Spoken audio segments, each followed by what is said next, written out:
Greetings from San Diego, California.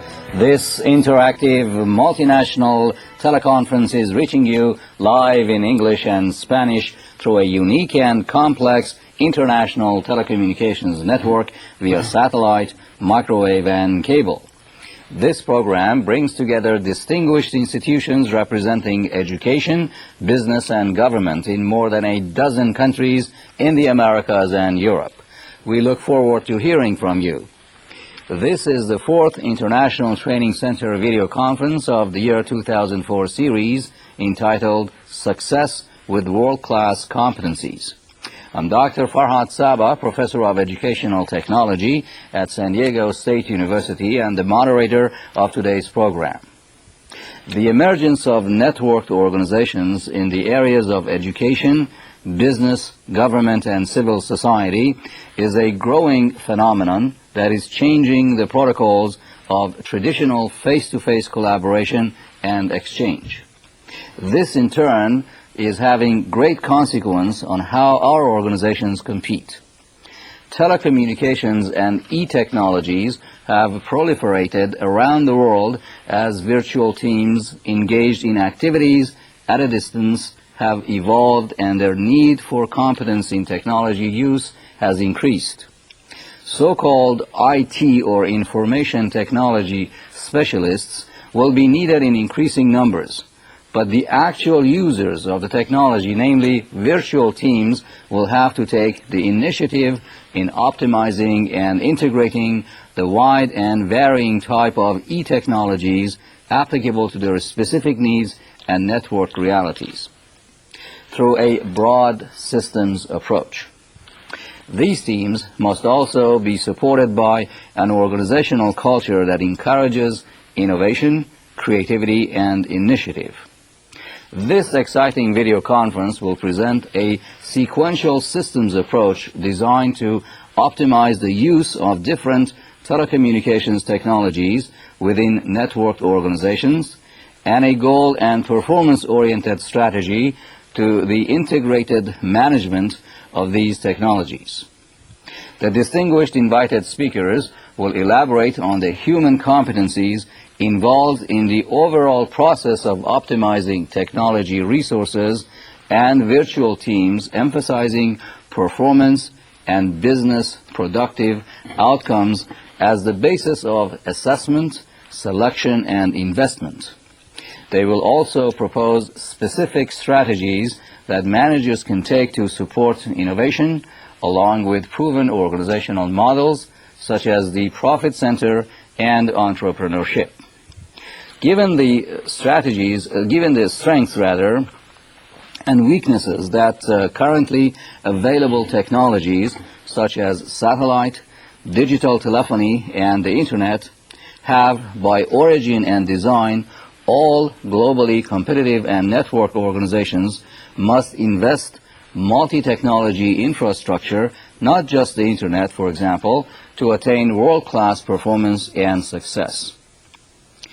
In Module 1 of this program, entitled Networked Organizations in a Multi-Technology Environment, our distinguished speaker, Dr. Lawrence Rhyne, will discuss how organizations of various sizes and types can achieve a regional, if not a global status through the appropriate use of multiple e-technologies. He will describe how this goal can be achieved by identifying key characteristics and behaviors in innovative network organizations and among members of virtual teams. He will provide you with several examples of such innovative organizations as possible models for your organization to apply multiple technologies to achieve or maintain a competitive status. In Module 2, Dr. Kenneth will review the extent to which, in the past few years, different organizations have spent money and other resources on technology and how successful they have been in using them to reach their goals.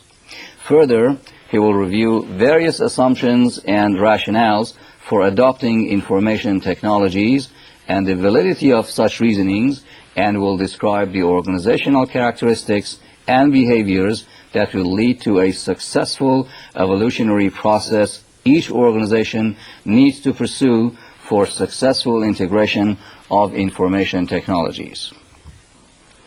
Dr. Lawrence C. Rhyne is an associate professor of management at San Diego State University. His research interests center on effective strategies for companies in high technology and emerging industries in a global context. Dr. Rhyne is a member of the Academy of Management, the Strategic Management Society, and the Academy of International Business.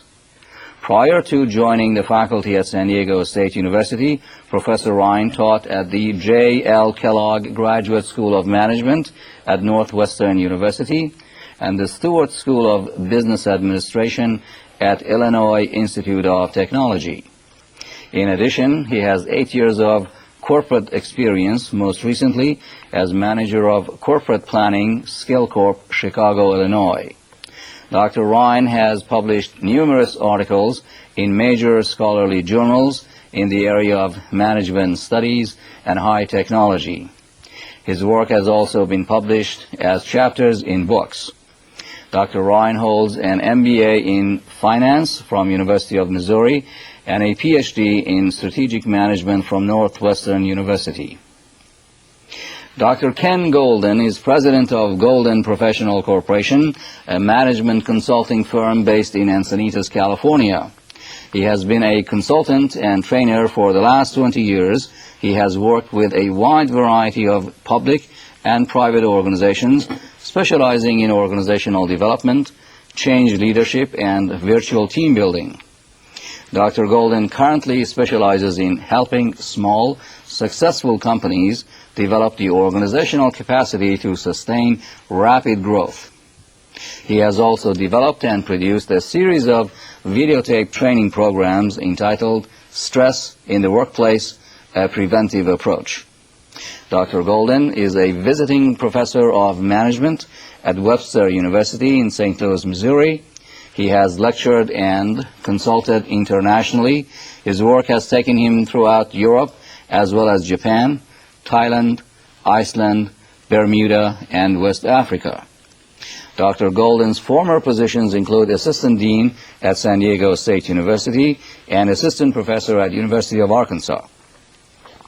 Dr. Golden has a Master of Science and an EDD degree from the University of Arkansas. Thank you and welcome to today's program. Thank you. Let me begin with a question. Organizations in general associate the term network with telecommunication hardware and software and connectivity, and with the specialists that deal with these technologies.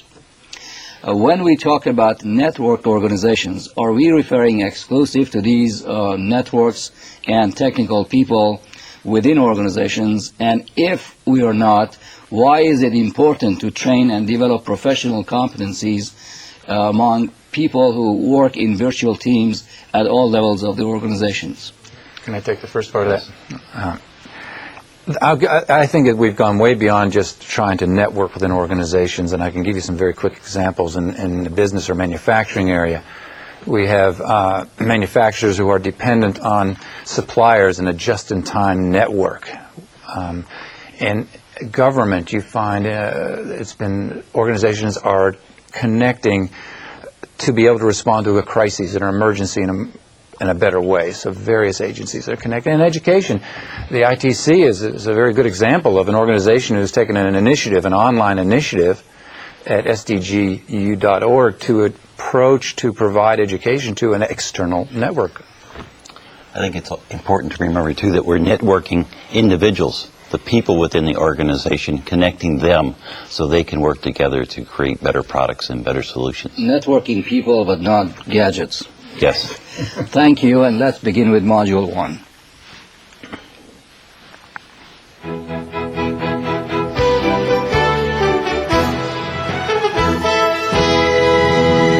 I am honored and pleased to be able to speak with you again.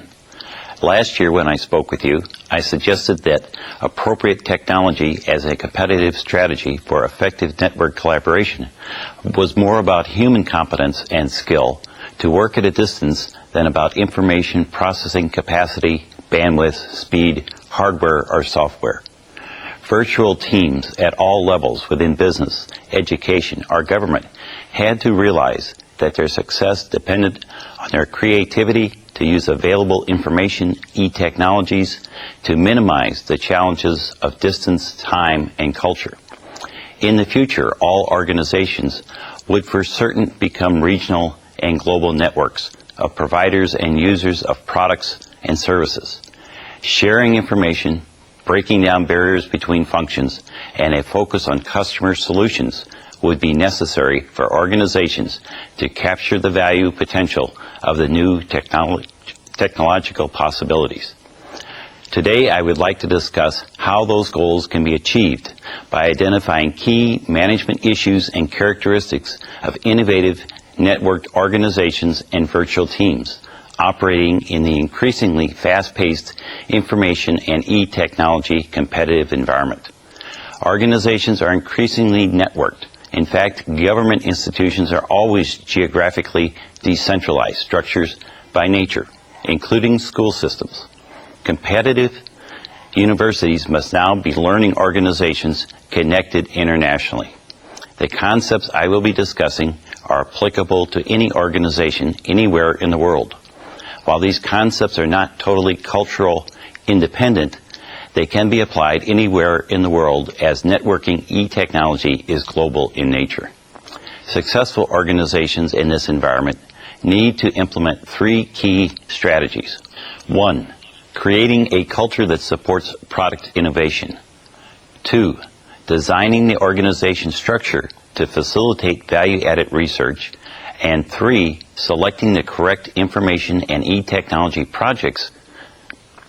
Ivan Jasawala and Hermit Shashito reported on the distinctive features of highly innovative support cultures in product innovation settings and proposed how organizations might develop such cultures. In settings that exhibit efficient and effective new product development processes, they found beliefs and values favoring collaboration, creativity, and risk-taking deeply ingrained and readily apparent in the behaviors of participants. Within these organizations, taking initiative and exhibiting creativity are important and expected. All participants are capable of being trusted in co-creative endeavor and are important equal stakeholders. All participants, including leading customers, key suppliers, and members of other functional groups, are insiders and should be involved early in the product development process. Organization change is energizing and refreshing. Change should be embraced rather than resisted. Within these organizations, the following behaviors are exhibited. Participants voice the clear sense of control they feel about their involvement in the new product development process. Participants exhibit high levels of co-creative collaborative behaviors. Participants show willingness to make themselves vulnerable to feedback from others. These organizations develop new products from new technologies within time and cost budgets and achieve market success. Low innovation supportive cultures display individualistic, competitive people engaged in accusations and finger-pointing. An intense schedule of formal meetings for sharing information, exchanging and developing ideas, expressing disagreement, and managing conflict are the most common rituals in highly innovative supportive cultures.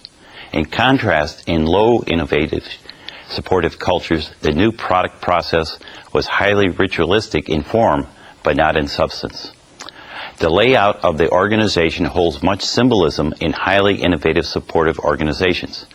Physically locating members of the new product development team in close proximity is common in highly innovative supportive cultures. In low innovation supportive cultures, the layout symbolizes division, distrust, and the lack of interest in cooperation.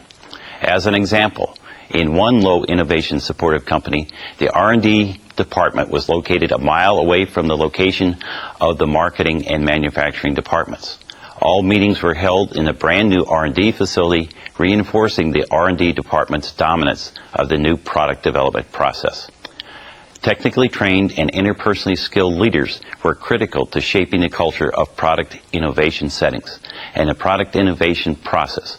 Leaders are important because they select the participants and allocate resources to the new activities.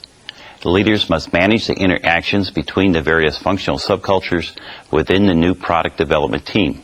In addition, leaders must encourage participants to articulate their tacit understanding of their discipline into explicit knowledge that other participants can build upon to create synergistic insights and innovations. Finally, managers must manage the day-to-day interactions between the culture, the emerging new product strategy, and the setting. Highly innovative supportive cultures were more likely to emerge when leaders focus on simultaneous rather than serial change and regard it as part of what they do on a regular basis. Geraldine DeSantis, Jeffrey Glass, and Ingrid Insing studied how R&D activities can be designed to yield the greatest value for the organization. They found that firms use one of three models for organizing R&D: decentralized models, network models, and integrated models. Decentralized models located the R&D function in or near the business units and limited any centralized R&D efforts. Network models linked the business units to R&D resources inside and outside the firm. Integrated models utilize both centralized and decentralized designs and use special communication mechanisms to these structures together. Integrated and network designs were associated with lower costs and greater value generation from R&D relative to centralized designs. The dispersed model of R&D management scattered R&D throughout the firm.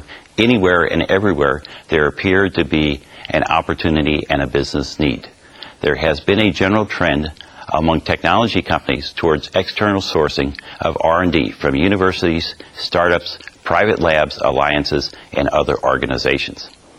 In the integrated design, a centralized R&D department took on a leadership role to direct product development efforts wherever they were housed.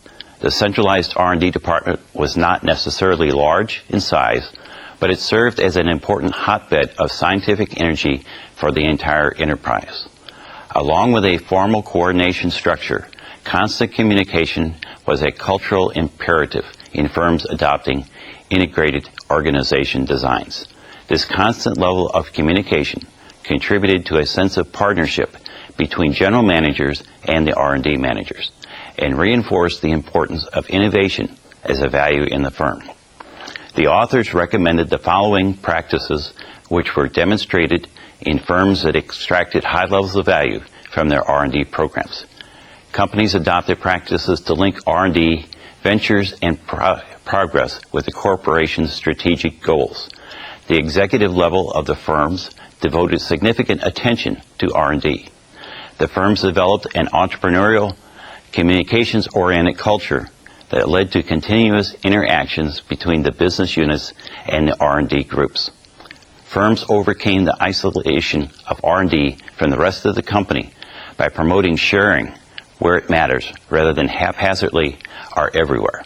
Firms utilize capabilities both inside and outside of R&D and both inside and outside of the firm to create new technology-based options. Firms exhibited a willingness to mix and match structures. Both technologists and general managers were willing to use different R&D structures for different products or at different periods of time. These practices are not limited to businesses, but can be applied to educational, government organizations as well. No matter how well designed the organization structure is, if firms do not select projects that create value, their R&D investment will be wasted.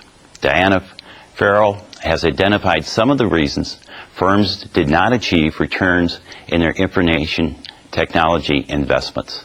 Some simply abandoned new systems when implementation difficulties arose or costs exceeded expectations. Others took a piecemeal approach, automating only parts of their business processes. Still others didn't invest in the areas with the largest potential impact on productivity or invested too early in systems that competitors could easily copy. Farrell makes the following recommendations to get the most out of information technology investments. Target the productivity levels that matter. Get the sequencing and timing right. Pursue managerial and technological innovations in tandem. Let's look in more detail at targeting the productivity levels that matter. There are many ways to improve productivity. The trick is to concentrate your information technology spending on those levels that have the greatest effect on productivity. The levels that matter vary from industry to industry. That explains why the information technology applications with the greatest impact were often tailored to particular sectors. Farrell found that no general-purpose applications had much effect on productivity. In retail banking, customized applications for automated lending, credit card operations, and back-office transactions provided the greatest boost to productivity. In consumer retailing, the key applications focused on streamlining distribution and logistics, merchandise planning and management, and store operations. In the semiconductor industry, the greatest gains came from highly specialized tools for electronic design, automation, process control, and yield optimization. Customer relationship management applications tended to yield mostly poor results. Farrell concluded that the smartest companies analyzed their economics carefully and spent aggressively on only those information technology applications that would deliver outsized productivity gains. As for other necessary applications, they sought out the cheapest possible solutions, and they always remembered that the system that paid off for one competitor may do little for another. Get the sequencing and timing right.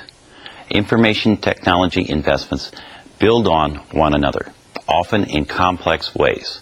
Companies that installed sophisticated and expensive new applications before they had done the necessary groundwork were almost always disappointed. They either failed to achieve the expected benefits or they found themselves doing constant retrofitting. Companies that took a disciplined approach, sequencing their investments carefully, often reaped great rewards.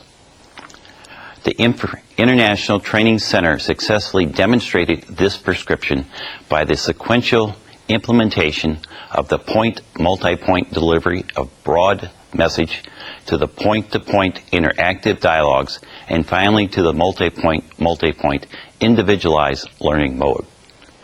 Walmart's step change approach to information technology investment during the 1990s is a great example. First, the company installed software to manage the flow and storage of products through its far-flung network of suppliers, warehouses, and distribution centers. Once it had automated product flow, it focused on using information technology to coordinate its operations more tightly with those suppliers, leveraging its greater efficiency. With that smoother coordination, Walmart could invest effectively in technology and plan the mix and replenishments of its goods. Finally, after integrating all of these capabilities, the company built a data warehouse that uses information pulled from a range of sources to handle complex queries. Kmart, by contrast, made a misstep in its information technology investment that undermined the company's effectiveness. It invested in systems to improve promotions management before it had installed the supply chain system necessary to handle fluctuation in sales and volume. As a result, it was unable to capitalize on the more precisely targeted promotions. Many retail banks also made errors in sequencing. They invested in popular customer relationship management systems before they built repositories of consistent and reliable customer data. Not surprisingly, the customer relationship investments fell well short of expectation. Pursue managerial and technological innovations in tandem. History shows that technological innovations are typically of little use until managerial practices adapt to them. Walmart would have gained little from its investments in innovative information systems if it had not also refined its relationships with suppliers and dramatically simplified the logistics practices at its distribution centers. Best Buy and Target would not become leaders in retailing if they had not combined advanced information technology with collaborative purchasing systems and advances in warehouse automation, cross-docking, and inventory tracking. Intel's information technology investments turbocharged its productivity because they accompanied breakthroughs in materials technology and manufacturing processes. In all of these cases, business managers led the way, reshaping their company's processes and practices so that the full benefits of new information systems could be realized. Customer relationship management in retail banking provides a cautionary tale. Banks hope that the new systems for gathering and sharing customer information will boost cross-selling rates, reduce customer attrition, attract new customers, and increase profitability per customer.